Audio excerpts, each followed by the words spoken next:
ओम नमो भगवते वासुदेवाय नमः। राधे राधे। आप सभी दर्शकों का आपके अपने चैनल पर हार्दिक स्वागत है। आज के इस वीडियो में हम आपको रमा एकादशी की व्रत कथा सुनाएंगे। रमा एकादशी कार्तिक मास के कृष्ण पक्ष की एकादशी को हम रमा एकादशी कहते हैं। कार्तिक का महीना भगवान विष्णु को समर्पित है और हालांकि भगवान विष्णु इस समय शयन कर रहे होते हैं और कार्तिक शुक्ल एकादशी को ही वे 4 मास के बाद जगते हैं, लेकिन कृष्ण पक्ष में जितने भी त्योहार आते हैं उनका संबंध किसी न किसी तरीके से माता लक्ष्मी से भी होता है। दिवाली पर तो विशेष रूप से लक्ष्मी जी का पूजन किया जाता है और इसलिए माता लक्ष्मी की आराधना कार्तिक मास के कृष्ण पक्ष की एकादशी से ही उनके व्रत से आरंभ हो जाती है। माता लक्ष्मी का एक अन्य नाम भी है जिसको हम रमा कहते हैं, इसलिए इस एकादशी को रमा एकादशी भी कहा जाता है। पौराणिक ग्रंथों के अनुसार जब युधिष्ठिर ने भगवान श्री कृष्ण से कार्तिक मास की कृष्ण एकादशी के बारे में पूछा तो भगवान ने उन्हें बताया कि इस एकादशी को रमा एकादशी कहा जाता है और इसका व्रत करने से जीवन में सुख समृद्धि और अंत में वैकुंठ की प्राप्ति होती है। आइए अब हम आपको रमा एकादशी व्रत कथा सुनाते हैं। धर्मराज युधिष्ठिर कहने लगे कि हे भगवान, कार्तिक मास की कृष्ण पक्ष की एकादशी का क्या नाम है और इसकी विधि क्या है, इसको करने से क्या फल मिलता है, सो आप विस्तार पूर्वक बताइए। भगवान श्री कृष्ण बोले कि कार्तिक मास के कृष्ण पक्ष की एकादशी का नाम रमा है। यह बड़े बड़े पापों का नाश करने वाली है और इसका महात्म्य मैं तुमसे कहता हूं तो ध्यान पूर्वक सुनो कि हे राजन, प्राचीन काल में मचुकुंद नामक एक राजा था। उसकी इंद्र के साथ मित्रता थी और साथ ही यम, कुबेर, वरुण और विभीषण भी उसके मित्र थे। यह राजा बड़ा धर्मात्मा, विष्णु भक्त और न्याय के साथ राज्य करता था। उस राजा की एक कन्या थी जिसका नाम चंद्रभागा था। उस कन्या का विवाह चंद्रसेन के पुत्र शोभन के साथ हुआ। एक समय वह शोभन ससुराल आया और उन्हीं दिनों जल्द ही पुण्यदायिनी एकादशी भी आने वाली थी। जब व्रत का दिन समीप आ गया तो चंद्रभागा ने मन में अत्यंत सोच उत्पन्न हुआ कि मेरे पति अत्यंत दुर्बल हैं और मेरे पिता की आज्ञा अति कठोर है। दशमी को राजा ने ढोल बजवाकर सारे राज्य में ये घोषणा करवा दी कि एकादशी को भोजन नहीं करना चाहिए। ढोल की घोषणा सुनते ही शोभन को अत्यंत चिंता हुई और अपनी पत्नी से कहा कि हे प्रिय, अब क्या करना चाहिए? मैं किसी प्रकार भी भूख सहन नहीं कर सकता। ऐसा उपाय बताओ जिससे मेरे प्राण बच सके, अन्यथा मेरे प्राण अवश्य चले जाएंगे। चंद्रभागा कहने लगी कि हे स्वामी, मेरे पिता के राज्य में एकादशी के दिन कोई भी भोजन नहीं करता। हाथी, घोड़ा, ऊंट, बिल्ली, गौ आदि भी तृण, अन्न, जल आदि ग्रहण नहीं करते। फिर मनुष्य का तो कहना ही क्या। यदि आप भोजन करना चाहते हैं तो किसी दूसरे स्थान पर चले जाइए, क्योंकि यदि आपको यहीं रहना चाहते हैं तो आपको अवश्य ही व्रत करना पड़ेगा। ऐसा सुनकर शोभन कहने लगा कि हे प्रिय, मैं अवश्य व्रत करूंगा, जो भाग्य में होगा वह देखा जाएगा। इस प्रकार से विचार कर शोभन ने व्रत रख लिया और वह भूख और प्यास से अत्यंत पीड़ित होने लगा। जब सूर्य नारायण अस्त हो गए और रात्रि को जागरण का समय आया तो जो वैष्णवों को अत्यंत हर्ष देने वाला था, परंतु शोभन के लिए अत्यंत दुखदायी हुआ। प्रातःकाल होते ही शोभन के प्राण निकल गए।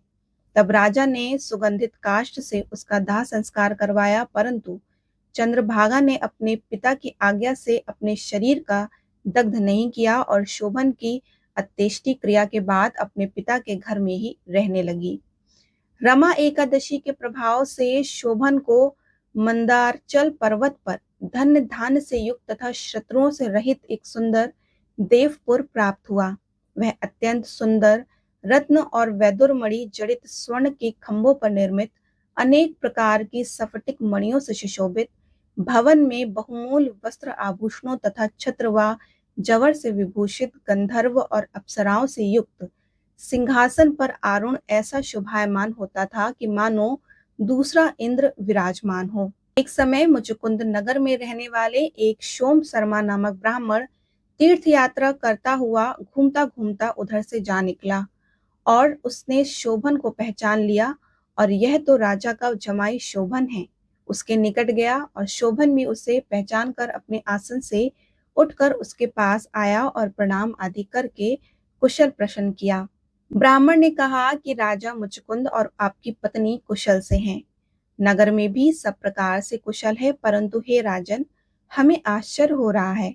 आप अपना वृत्तांत कहिए कि ऐसा सुंदर नगर जो न कभी देखा न सुना, आपको कैसे प्राप्त हुआ।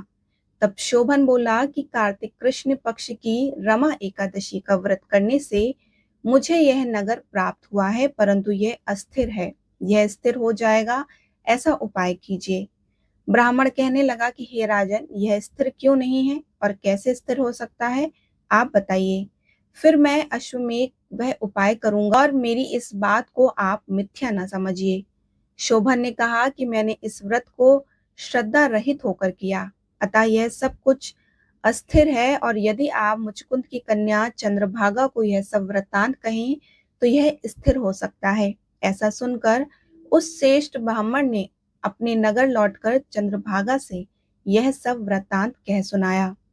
ब्राह्मण के वचन सुनकर चंद्रभागा बड़ी प्रसन्नता से ब्राह्मण से कहने लगी कि हे ब्राह्मण, ये सब बातें आपने प्रत्यक्ष देखी हैं या स्वप्न की बातें कर रहे हैं। ब्राह्मण कहने लगा कि हे पुत्री, मैंने महावन में तुम्हारे पति को प्रत्यक्ष देखा है, साथ ही किसी से विजय ना हो ऐसा देवताओं के नगर के समान उनका नगर भी देखा है।